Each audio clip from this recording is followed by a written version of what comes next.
আমরা না খাই কষ্ট করে বাসায় থাকতে পারি না, বাসায় বাড়িওয়ালা নির্যাতনের কারণে। এই কারণে মানে আমরা কিছু শ্রমিক মিলা ভিতরে শান্তিপূর্ণভাবে আন্দোলন করছি, কাজ বন্ধ করে আমরা বসে আছি। কিন্তু মালিকের কিছু লোক আইসা ভিতরে ভাঙচুর করছে। এই ভাঙচুরের কেন্দ্র করে আমাদের কয়েকজনের সাথে দিয়ে আমাদের 90 জনের নামে তারা মামলা দিচ্ছে। এখন তারা মামলা প্রত্যাহারও করতেছে না, তারা কোনো আইনানুগ ব্যবস্থা হচ্ছে না, তারা আমাদের আইন মানে না। এই যে ইন্ডাস্ট্রিয়াল পুলিশের উদ্যোগে এখানে ওনাদের কমিয়ে রাখতেছে। আমাদের যারা 90 জনের নামে মামলা, তারা 90 জনের ভিতর প্রায় 80 জন ইন্ডাস্ট্রিয়াল পুলিশে ওইখানে পয়সা হয়েছে।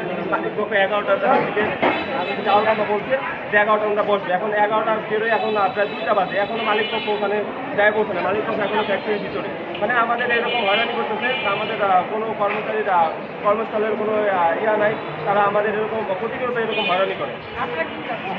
আমরা চাচ্ছি আমাদের বেতন ভাতা কমপ্লিট করে আমাদের সুস্থ একটা সমাধান চাচ্ছি। আমাদের নামে যে মিথ্যা মামলাটা করছে ওটা প্রত্যাহার করতে আমরা চাইছি। এই আর কি আমাদের চাওয়া।